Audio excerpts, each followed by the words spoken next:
నమస్తే, welcome to magazine story. నేను కవిత. ఆది మానవుని శకం నుంచి అంతరిక్ష ప్రయాణం వరకు మనిషి ప్రస్థానం ఒక అద్భుతం. ఏళ్లు గడిచే కొద్దీ మానవుడు తన మేధస్సుతో అసాధ్యాల్ని సుసాధ్యం చేస్తూనే ఉన్నాడు. ఇందులో భాగంగా అంతరిక్ష రంగంలో మనిషి సాధించిన ప్రగతి అమోఘం. అంతరిక్షంలో సంచరించటమే గగనం అనుకున్న రోజుల నుంచి చంద్రుడిపై అడుగుపెట్టే స్థాయికి ఎదిగాడు మనిషి. ఆ అద్భుత ఘట్టం ఆవిష్కృతమైన 50 ఏళ్లకు ఇప్పుడు మరోసారి చంద్రుడి దగ్గరకు వెళ్ళాడు. ఈసారి చంద్రుడిపై కాలు మోపలేదు, కానీ ఇప్పటి వరకు చూడని చంద్రుడి మరో పార్శ్వాన్ని చూసొచ్చాడు. చందమామ దక్షిణ భాగం ఫోటోలు చూసి మానవాళి పులకరించింది. ఇది అంతరిక్ష రంగంలో మనిషి వేసిన మరో ముందడుగు. చిన్నప్పుడు అమ్మ చెప్పిన చందమామ కథ ఇప్పుడు సంపూర్ణమైంది. చంద్రగోళాన్ని ఆశాంతం తన కెమెరాలో బంధించాడు మనిషి. ఇది కేవలం మూన్ మిషన్ కాదు, మానవ ప్రస్థానంలో మరో మేలిమలుపు. చంద్రుడిపై అడుగు పెడితే చాలు అనుకున్న మనిషి ఇప్పుడు అదే చంద్రుణ్ణి ఒక స్థావరంగా మార్చుకునేందుకు వేసిన అతి పెద్ద అడుగు. అందుకే ఆర్టెమిస్ 2 ప్రయోగం ప్రపంచాన్ని ఆకర్షించింది. అసలు ఈ ప్రయోగానికి బీజం ఎక్కడ పడింది, ఎలా మొదలైంది, ఏ సవాళ్లు ఎదుర్కొంది, చివరకు ఎలా విజయం సాధించింది? ఒక్కో మలుపును అందమైన చందమామ కథలా చెప్పుకుందాం. మనం కూడా చందమామను చుట్టేద్దాం. ఇదే ఇవాల్టి మ్యాగజైన్ స్టోరీ. 50 ఏళ్ల కిందటే మనిషి చంద్రుడిపై అడుగు పెట్టాడు కదా, మరి ఇప్పుడెందుకు మూన్ మిషన్ కు అంత ప్రాధాన్యం? పైగా ఈసారి వ్యోమగాములెవ్వరూ చంద్రుడిపై అడుగు కూడా పెట్టలేదు. అలాంటప్పుడు ఆర్టెమిస్ 2 ప్రయోగం ఎందుకంత కీలకంగా మారింది? చంద్రుడిపై అడుగు పెట్టకుండానే ఈ మిషన్ ఓ మేలిమలుపు ఎలా అవుతుంది? అంతరిక్ష రంగంలో అద్భుత ఆవిష్కరణగా ఎలా మారింది? ఈ ప్రశ్నలకు సమాధానం తెలియాలంటే అసలు ఆర్టెమిస్ 2 ప్రాజెక్ట్ లక్ష్యమేంటో తెలియాలి. ఈ ప్రాజెక్ట్ ఎందుకు మొదలైంది, ఎక్కడ మొదలైంది, దీని ప్రధాన ఉద్దేశం ఏంటి? మానవ ప్రస్థానంలో ఆర్టెమిస్ 2 ఒక సువర్ణ అధ్యాయంగా ఎందుకు మారిందో తెలుసుకుందాం. ఆర్టెమిస్ 2 ఈ మిషన్ అంతరిక్ష చరిత్రలో అత్యంత కీలకమైన ముందడుగు.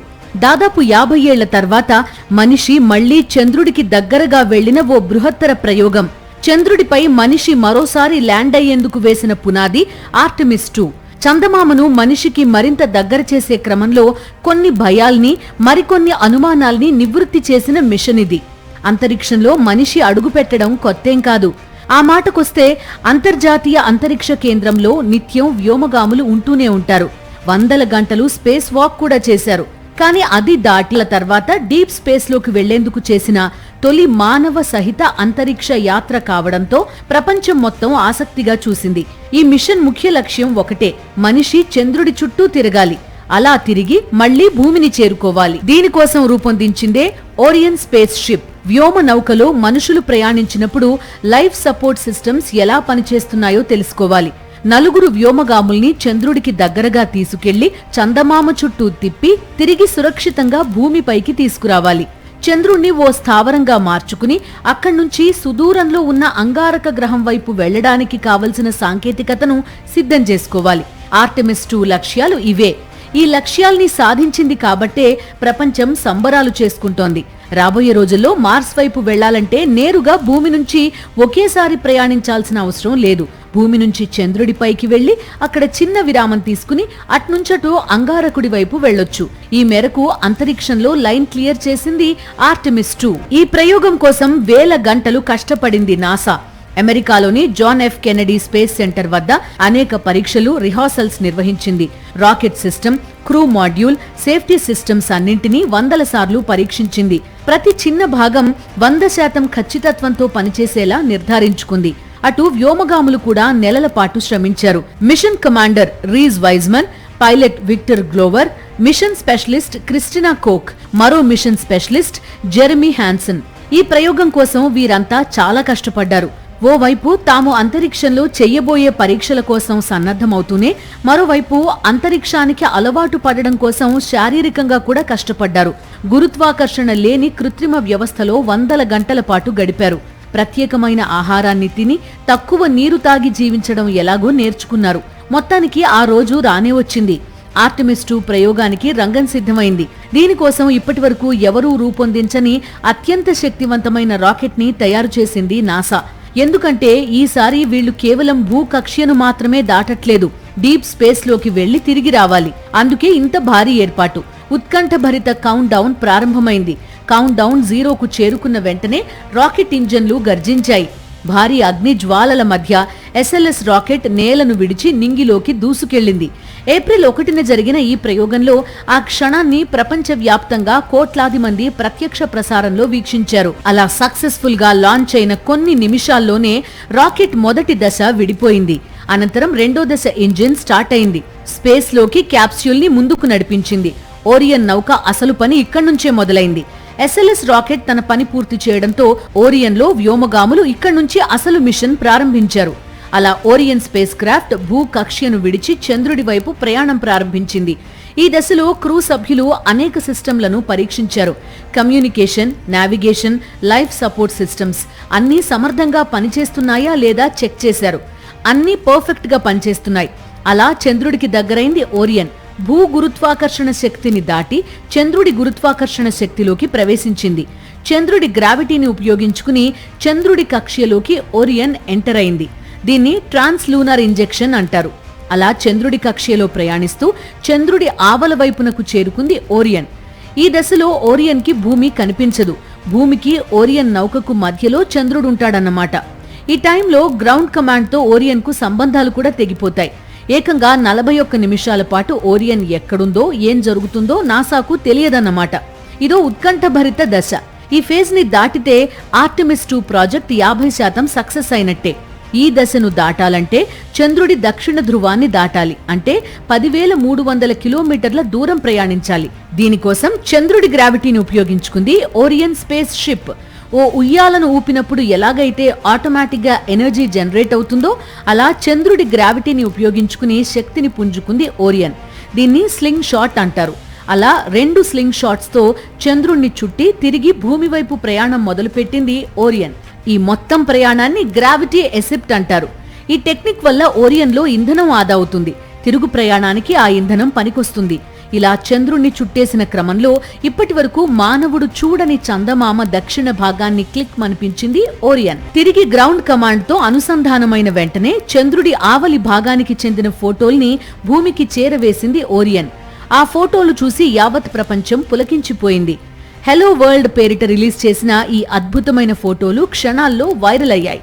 మూన్ ని మరింత అర్థం చేసుకోవడానికి భవిష్యత్ ప్రయోగాలకు ఈ ఫోటోలు, వీడియోలు ఎంతో కీలకం. చంద్రుణ్ణి అతి దగ్గరి నుంచి తీసిన ఈ ఫోటోలు ఎంతో విలువైన సమాచారాన్ని మానవాళికి అందించాయి. మొత్తానికి విజయవంతంగా భూమి వైపు ఓరియన్ తన ప్రయాణాన్ని మొదలుపెట్టింది. ఇప్పుడు మరో ఉత్కంఠభరిత దశ మొదలైంది. అంతరిక్షం నుంచి భూకక్ష్యలోకి ప్రవేశించడం మామూలు విషయం కాదు.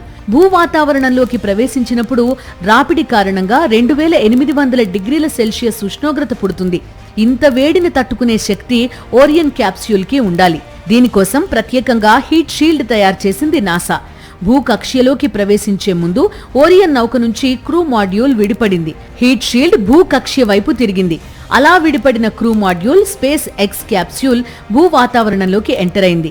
ఈ దశలో క్యాప్స్యూల్ గంటకు 40,000 కిలోమీటర్ల వేగంతో ప్రయాణిస్తుంది. ఇదే వేగంతో 120 కిలోమీటర్ల దూరం ప్రయాణిస్తుంది. ఇక్కడ ఏకంగా 2750 డిగ్రీల వేడి పుడుతుంది. దీన్ని హీట్ షీల్డ్ తట్టుకోవాలి, లేదంటే క్యాప్స్యూల్ గాల్లోనే పేలిపోతుంది. అందులో ఉన్న వ్యోమగాముల శరీరాలు గాల్లోనే ఆవిరైపోతాయి. అందుకే ఇది ప్రమాదకర దశ. ఈ దశలో క్యాప్స్యూల్ ఓ అగ్నిగోళంలా కనిపిస్తుంది. ఆ తర్వాత క్యాప్స్యూల్ వేగాన్ని వ్యోమగాములు నియంత్రించారు. అలా గంటకు 520 కిలోమీటర్ల వేగానికి వచ్చింది క్యాప్స్యూల్. ఈ వేగంతో అది 7.5 కిలోమీటర్ల దూరం ప్రయాణించింది. ఇక భూమిని చేరడానికి మిగిలింది 3 కిలోమీటర్లు మాత్రమే. ఈ దశలో క్యాప్స్యూల్ వేగం 210 కిలోమీటర్లకు తగ్గింది. సరిగ్గా ఇక్కడే పారాచూట్లు తెరుచుకున్నాయి. క్యాప్స్యూల్ వేగాన్ని నియంత్రించాయి. ఇక సముద్ర జలాల్ని తాకే ముందు క్యాప్స్యూల్ గంటకు 32 కిలోమీటర్ల వేగంలో ఉంది. ఈ వేగంతో అది సముద్ర జలాల్ని తాకింది. అయితే బలమైన పారాచూట్ల సపోర్ట్ వల్ల అది నీటిలో మునగలేదు. పైగా నీటిని తాకిన తర్వాత తేలడానికి క్యాప్స్యూల్ పైన మరో 5 బలూన్లు కూడా తెరుచుకున్నాయి. ఇలా 40,000 కిలోమీటర్ల వేగం నుంచి 32 కిలోమీటర్ల వేగానికి క్యాప్స్యూల్ ని నియంత్రించి ల్యాండ్ చేశారు. సముద్రంలో క్యాప్స్యూల్ పడుతుంది కాబట్టి దీన్ని ల్యాండింగ్ అనరు, స్ప్లాష్ డౌన్ అంటారు. అలా శాండియాగో సమీపంలోని పాసిఫిక్ మహాసముద్రంలో సేఫ్ గా దిగారు 4 వ్యోమగాములు. సాధారణంగా స్పేస్ ఎక్స్ డ్రాగన్ క్యాప్స్యూల్స్ ని నేరుగా ఓడపైకి లాగుతారు. కానీ ఓరియన్ విషయంలో కొత్త పద్ధతి అవలంబించారు. వ్యోమగాముల్ని క్యాప్స్యూల్ నుంచి బయటకు తీసి నేరుగా హెలికాప్టర్ ద్వారా యుఎస్ఎస్ జాన్ పి ముర్తా యుద్ధ నౌకకు చేరవేశారు. యుద్ధ నౌకలో ఉన్న మెడికల్ ఫెసిలిటీకి వాళ్లను తరలించారు. వ్యోమగాములందరూ ఆరోగ్యంగా ఎక్సలెంట్ కండిషన్లో ఉన్నట్టు నాసా తెలిపింది. అలా ఆర్టెమిస్ 2 ప్రయోగం విజయవంతమైంది. ఇది 2028లో చేపట్టనున్న ఆర్టెమిస్ 3 ప్రయోగానికి పునాదిగా నిలిచింది. ఆర్టెమిస్ 3లో భాగంగా వ్యోమగాములు చంద్రుడి దక్షిణ ధ్రువం సమీపంలో ల్యాండ్ అవుతారు. చంద్రుడిపై సుమారు 6 రోజులుంటారు. ఈ సమయంలో వాళ్లు చంద్రుడిపై రకరకాల ప్రయోగాలు చేస్తారు. మరి ముఖ్యంగా నీటి జాడ కోసం అన్వేషిస్తారు. భవిష్యత్తులో చంద్రుడిపై స్థావరం ఏర్పాటుకు అనుకూల పరిస్థితులు ఉన్నాయో లేదో అధ్యయనం చేస్తారు. ఆర్టెమిస్ 3 కూడా విజయం సాధిస్తే చంద్రుడు ఓ అంతరిక్ష స్టేషన్ గా మారిపోతాడు. భవిష్యత్తులో అంగారక గ్రహంపైకి వెళ్లడానికి చంద్రుడు ఒక గేట్ వేగా ఉపయోగపడతాడు. ఇలా రాబోయే కాలంలో మరెన్నో అంతరిక్ష అద్భుతాలు చూడబోతున్నాం. వీటన్నింటికీ పునాదిగా మారింది తాజాగా నిర్వహించిన 10 రోజుల ఆర్టెమిస్ 2 ప్రయోగం. ఆర్టెమిస్ 2 విజయంతో అంతరిక్ష రంగంలో అమెరికా సత్తా ఏంటో ప్రపంచానికి మరోసారి తెలిసిందే. నిజానికి ఈ రంగంలో అమెరికా సాధించిన ఘనత అపారం. చంద్రుడిపై కాలు మోపాలనే ఆలోచన రావటమే గొప్ప విషయమైతే దాన్ని నిజం చేసి చూపించింది అగ్రరాజ్యం.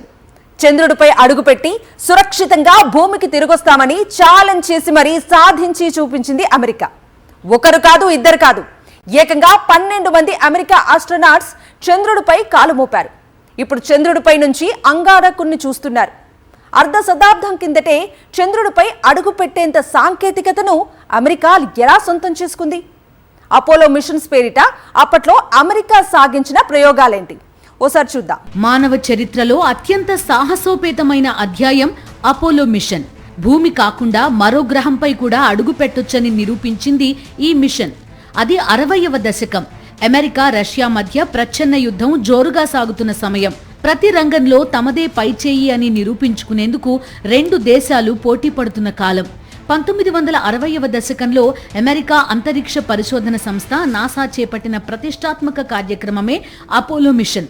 అలాంటి ఉత్కంఠభరిత సమయంలో అమెరికా అధ్యక్షుడు జాన్ ఎఫ్ కెనడీ ఒక ప్రకటన చేశారు. ఈ దశాబ్దం ముగిసే లోపే మనిషిని చంద్రుడిపైకి పంపి సురక్షితంగా తిరిగి తీసుకొస్తాం అంటూ ఆయన చేసిన సవాల్తో ఈ ప్రస్థానం మొదలైంది. సోవియట్ యూనియన్తో సాగుతున్న అంతరిక్ష పోటీలో పైచేయి సాధించడంతో పాటు చంద్రుడిపై శాస్త్రీయ పరిశోధనలు చేయడం ఈ మిషన్ ప్రధాన ఉద్దేశం. దీనికోసం నాసా వేల కోట్ల డాలర్లను వెచ్చించి అత్యంత శక్తివంతమైన సాటర్న్ V అనే రాకెట్ ని రూపొందించింది. అపోలో మిషన్లలో అత్యంత కీలకమైంది అపోలో 11. 1969 జూలై 16న ఫ్లారిడా నుంచి Neil Armstrong, Buzz Aldrin, Michael కాలిన్స్లతో వ్యోమ నౌక నింగిలోకి ఎగిరింది. జూలై 20వ తేదీన ఈగిల్ అనే లూనార్ మాడ్యూల్ ద్వారా నీల్ ఆర్మ్స్ట్రాంగ్ చంద్రుడిపై అడుగుపెట్టిన మొదటి మానవుడిగా చరిత్ర సృష్టించారు. ఆ సమయంలో ఆయన చెప్పిన మాటలు ఇప్పటికీ మార్మోగుతూనే ఉన్నాయి. మనిషికి ఇది ఒక చిన్న అడుగు, కానీ మానవ జాతికి ఇది ఒక పెద్ద మలుపు అనే మాటలు ఇప్పటికీ అక్కడక్కడ వినిపిస్తూనే ఉంటాయి. మొత్తంగా 6 అపోలో మిషన్లు చంద్రుడిపై విజయవంతంగా ల్యాండ్ అయ్యాయి. ఈ మిషన్ల ద్వారా మొత్తం 12 మంది వ్యోమగాములు చంద్రుడిపై నడిచారు. వారు అక్కడ సుమారు 382 కిలోల చంద్రుడి మట్టి, రాళ్లు సేకరించి భూమికి తీసుకొచ్చారు. వీటిని విశ్లేషించడం ద్వారా చంద్రుడి పుట్టుక, సౌర కుటుంబం చరిత్ర, చంద్రుడిపై ఉన్న ఖనిజాల గురించి ప్రపంచానికి ఎన్నో కొత్త విషయాలు తెలిసాయి. అలాగే భూమికి చంద్రుడికి మధ్య దూరాన్ని ఖచ్చితంగా కొలవడానికి చంద్రుడిపై లేజర్ రిఫ్లెక్టర్లు కూడా అమర్చారు. 1972లో జరిగిన అపోలో 17 మిషన్తో ఈ కార్యక్రమం ముగిసింది. యూజీన్ సెర్నాన్ చంద్రుడిపై అడుగుపెట్టిన చివరి అపోలో వ్యోమగామిగా నిలిచారు. అపోలో మిషన్లు కేవలం చంద్రుడికి వెళ్లడమే కాకుండా computer technology, telecommunications, medical science రంగాల్లో ఎన్నో ఆవిష్కరణలకు దారితీశాయి. ఈ రోజు మనం మాట్లాడుకుంటున్న ఆర్టెమిస్ 2 మిషన్ కు పునాది ఈ అపోలో విజయాలే. మానవుడు తన సొంత గ్రహాన్ని దాటి మరో ఖగోళ గ్రహంపై నివసించగలడనే నమ్మకాన్ని అపోలో మిషన్ ప్రపంచానికి చాటి చెప్పింది. ఆ స్ఫూర్తిని ఆర్టెమిస్ 2 కొనసాగించింది. అంతరిక్ష రంగంలో భారత స్థానం ఎక్కడ? అమెరికా స్థాయిలో కాకపోయినా భవిష్యత్తులో అమెరికాకు పోటీనిచ్చే స్థాయి, సామర్థ్యాన్ని సొంతం చేసుకుంటోంది ఇండియా. సైకిల్పై రాకెట్ విడిభాగాల్ని మోసుకెళ్లే స్థాయి నుంచి ఇతర దేశాల ఉపగ్రహాల్ని సక్సెస్ఫుల్ గా నింగిలోకి ప్రవేశపెట్టే స్థాయికి భారత్ ఎదిగింది. 2035 నాటికి సొంతంగా అంతరిక్ష కేంద్రాన్ని నిర్మించాలనే లక్ష్యంతో దూసుకుపోతున్న ఇండియా పనిలో పనిగా చంద్రుడిపై అడుగుపెట్టే లక్ష్యాన్ని కూడా నిర్దేశించుకుంది. ప్రభుత్వ సహకారానికి తోడు ప్రైవేటు భాగస్వామ్యం కూడా పెరగడంతో గగన్యాన్ ప్రాజెక్టును అనుకున్న గడువు కంటే ముందే పూర్తి చేసే దిశగా దూసుకుపోతోంది భారత్. అంతరిక్ష రంగంలో ఇండియా సాధించిన మైలురాళ్లు ఏంటి? చంద్రుడిని ముద్దాడటానికి మనం ఇంకా ఎంత దూరంలో ఉన్నాం? అంతరిక్ష రంగంలో భారతదేశ ప్రస్థానం సైకిల్ పై రాకెట్ భాగాలను తీసుకెళ్లిన రోజుల నుంచి మొదలైంది. భారత అంతరిక్ష పితామహుడు డాక్టర్ విక్రమ్ సారాభాయ్ దార్శనికతతో 1962లో ఇన్కోస్పార్ ఏర్పాటుతో ప్రస్థానం మొదలైంది. 1969 ఆగస్టు 15న దీన్ని ఇస్రోగా మార్చారు.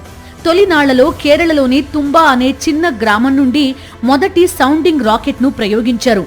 వనరులు తక్కువగా ఉన్న రాకెట్ భాగాలను ఎడ్ల బండ్లు, సైకిళ్లపై మోసుకెళ్లి మరీ శాస్త్రవేత్తలు తమ పట్టుదలను చాటుకున్నారు. 1975లో భారతదేశపు మొట్టమొదటి ఉపగ్రహం ఆర్యభట్టను రష్యా సహకారంతో ప్రయోగించడంతో భారత్ ప్రపంచ అంతరిక్ష పటంలో చేరింది. అయితే సొంత రాకెట్ ద్వారా ఉపగ్రహాన్ని పంపాలనే లక్ష్యంతో 1980లో SLV-3ని విజయవంతంగా ప్రయోగించింది భారత్. ఈ రాకెట్ ద్వారా రోహిణి అనే ఉపగ్రహాన్ని కక్షలో ప్రవేశపెట్టారు.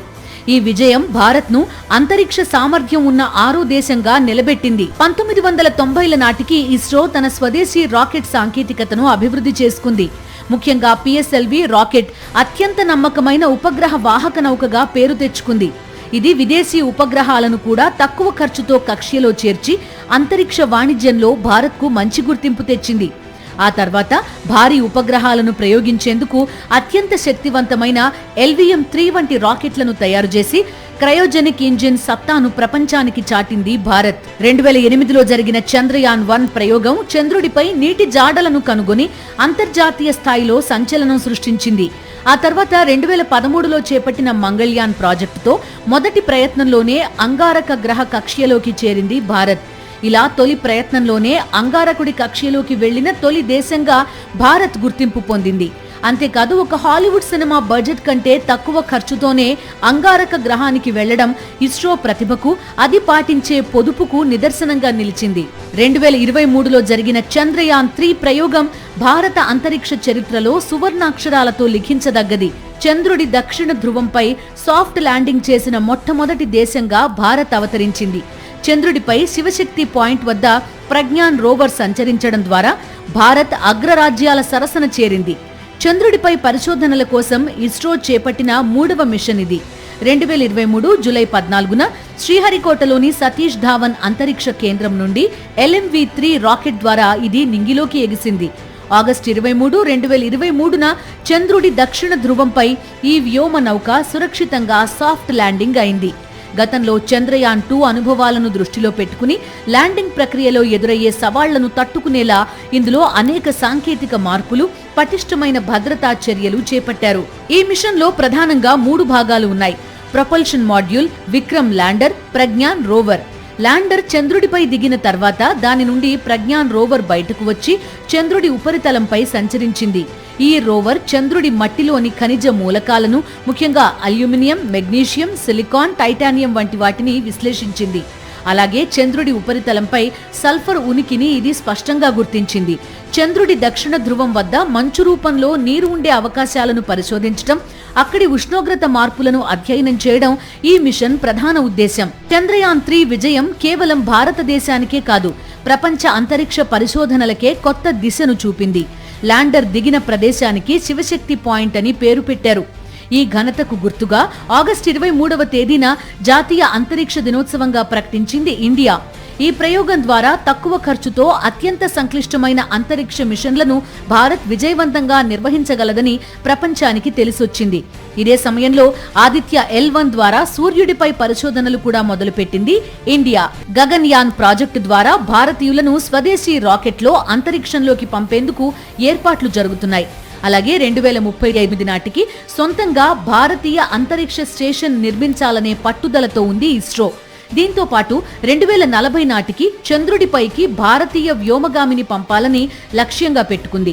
ఇస్రోతో పాటు ప్రైవేట్ స్టార్టప్లు కూడా తోడవడంతో భారత్ ఇప్పుడు గ్లోబల్ స్పేస్ హబ్ గా ఎదుగుతోంది.